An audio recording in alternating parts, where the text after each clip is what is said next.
Chicken കറിയുടെ ടേസ്റ്റിൽ ഉരുളക്കിഴങ്ങ് വെച്ച് അടിപൊളി ഒരു ഉരുളക്കിഴങ്ങ് മസാല നമുക്ക് ഉണ്ടാക്കിയെടുക്കാം. ഇത് ചപ്പാത്തി, കുബൂസ്, പൊറോട്ട, ദോശ ഇവയുടെ കൂടെയൊക്കെ ബെസ്റ്റ് കോമ്പിനേഷനാണ് കേട്ടോ. ഒരു പ്രാവശ്യം ഉണ്ടാക്കിയ പലപ്പോഴും നമ്മളിത് ഉണ്ടാക്കും. അത്രയ്ക്കും ടേസ്റ്റുള്ളൊരു കറിയാണേ. ഉണ്ടാക്കിയെടുക്കാൻ വളരെ എളുപ്പമാണ്. ഇതെങ്ങനെ തയ്യാറാക്കുന്നതെന്ന് നോക്കാം. 4 വലിയ ഉരുളക്കിഴങ്ങ് തൊലിയെ കളഞ്ഞ് കട്ട് ചെയ്ത് കഴുകി വൃത്തിയാക്കി കുക്കറിലോട്ട് ഇട്ട് കൊടുത്തിട്ടുണ്ട്. ഒത്തിരി ചെറിയ കഷ്ണങ്ങളാക്കി എടുക്കേണ്ട, അത്യാവശ്യം വലിയ കഷ്ണങ്ങളായിട്ട് തന്നെ മുറിച്ചെടുത്തോളൂ. 1 കപ്പ് വെള്ളം ഇതിലോട്ട് ഒഴിച്ച് കൊടുത്ത് ഇതിലേക്ക് ആവശ്യത്തിനുള്ള ഉപ്പും കൂടി ഇട്ട് കൊടുക്കാം. ഇട്ട് നല്ലതായിട്ട് ഇളക്കി കുക്കർ അടച്ച് വെച്ച് ഉരുളക്കിഴങ്ങൊന്ന് വേവിച്ചെടുക്കാം. ഇവിടെ ഞാൻ 3 വിസിലാണ് വരുത്തിച്ചെടുത്തത്. ഉരുളക്കിഴങ്ങ് വേവുന്ന സമയം കൊണ്ട് ഇതിലേക്ക് വേണ്ട മസാല റെഡിയാക്കി എടുക്കാം. ഒരു പാനിലോട്ട് 3 ടീസ്പൂൺ മല്ലിപ്പൊടി ഇട്ട് കൊടുക്കാം. 2 ടീസ്പൂൺ കാശ്മീരി ചില്ലി പൗഡറും 1 ടീസ്പൂൺ ചിക്കൻ മസാല ഇട്ട് കൊടുക്കാം. ചിക്കൻ മസാല ഉണ്ടെങ്കിൽ തീർച്ചയായിട്ടും ഇത് ഇട്ട് കൊടുക്കണേ, പ്രത്യേക ഒരു ടേസ്റ്റാണ്.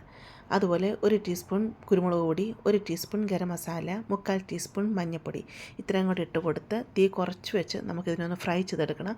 കരിഞ്ഞു പോകരുത് കേട്ടോ. ഇത് നല്ലതായിട്ടൊരു മണമൊക്കെ വരും. കളറൊക്കെ മാറുന്ന സമയമാകുമ്പോൾ തീ ഓഫ് ചെയ്ത് ഒരു പാത്രത്തിലോട്ട് അങ്ങ് മാറ്റാം. ഒരു പാത്രം അടുപ്പത്ത് വെച്ച് കൊടുത്ത് ചൂട് കഴിയുമ്പോഴത്തേക്ക് 2 ടേബിൾ സ്പൂൺ എണ്ണ ഒഴിച്ച് കൊടുക്കാം. ഇവിടെ 6 അല്ലി വെളുത്തുള്ളിയും ചെറിയൊരു കഷ്ണം ഇഞ്ചിയും ചതച്ചെടുക്കുക. 2 പച്ചമുളക് കീറിയെടുക്കുക. 3 വലിയ സവാള നീളത്തിൽ അരിഞ്ഞെടുക്കുക. ഇഞ്ചിയും വെളുത്തുള്ളിയും ഇതിലോട്ട് അങ്ങ് ഇട്ട് കൊടുത്ത് ഒന്ന് വഴറ്റിയെടുക്കണം. ഇതിൻ്റെ കളറൊക്കെ മാറുന്ന സമയമാകുമ്പോഴത്തേക്ക് അരിഞ്ഞു വെച്ചിരിക്കുന്ന സവാളയും പച്ചമുളകും ഉണ്ടല്ലോ, അത് ഇതിലോട്ട് അങ്ങ് ഇട്ട് കൊടുക്കുക. പെട്ടെന്ന് വഴണ്ട് വരാനായിട്ട് കുറച്ച് ഉപ്പും കൂടി ഇതിലോട്ട് അങ്ങ് ഇട്ട് കൊടുത്ത് നമുക്കിതിനെ ലൈറ്റ് ബ്രൗൺ കളർ ആകുന്ന വരെ ഒന്ന് വഴറ്റിയെടുക്കണം. ആ ഒരു കളറായി വരണേ, എന്നാലാണ് ടേസ്റ്റ് ഉള്ളത്. ഇതിൻ്റെ കളറൊക്കെ മാറി ഈ ഒരു പരുവായി വന്നിട്ടുണ്ട്. ഈ ഒരു പരുവായി വരുന്ന സമയമാകുമ്പോഴത്തേക്ക് ഇതിലോട്ട് 2 വലിയ തക്കാളി ചെറുതായിട്ട് അരിഞ്ഞെടുത്തതാണ്, അതങ്ങ് ഇട്ട് കൊടുക്കുക. തക്കാളിയും പെട്ടെന്ന് വേണ്ടി വരാനായിട്ട് കുറച്ച് ഉപ്പും കൂടി ഇട്ട് കൊടുക്കുക. ഉരുളക്കിഴങ്ങിൽ ഉപ്പിട്ടിട്ടുണ്ട്, അതുപോലെ സവാളയിലൊക്കെ ഉപ്പിട്ടിട്ടുണ്ട്, നോക്കി ഉപ്പിട്ട് കൊടുക്കുക കേട്ടോ. ഇട്ടൊന്ന് ഇളക്കി കൊടുത്തുനിന്ന് അടച്ചു വെച്ച് തക്കാളിയൊക്കെ ഒന്ന് മെൽറ്റ് വരുന്നവരെ നമുക്കൊന്ന് വേവിച്ചെടുക്കാം. തക്കാളിയൊക്കെ നല്ല രീതിയിൽ വെന്ത് ഉടഞ്ഞു വന്നിട്ടുണ്ട്. ഈ സമയം നമ്മൾ വറുത്ത് വെച്ചിരിക്കുന്ന പൊടികളുണ്ടല്ലോ, ആ പൊടികൾ ഇതിലോട്ട് അങ്ങ് ഇട്ട് കൊടുക്കുക.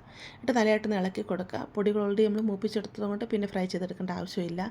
ഉരുളക്കിഴങ്ങ് നല്ലതായിട്ട് വെന്ത് വന്നിട്ടുണ്ട്. വെള്ളത്തോടു കൂടി തന്നെ ഉരുളക്കിഴങ്ങ് ഇതിലോട്ട് അങ്ങ് ഇട്ട് കൊടുക്കുക.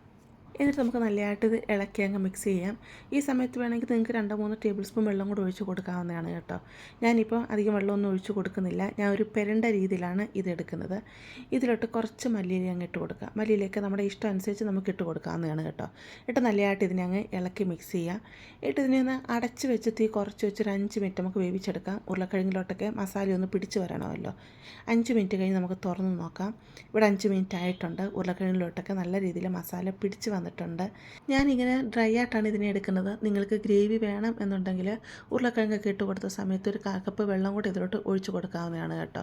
നല്ല ടേസ്റ്റുള്ള ഒരു ഉരുളക്കിഴങ്ങ് മസാലയാണിത്.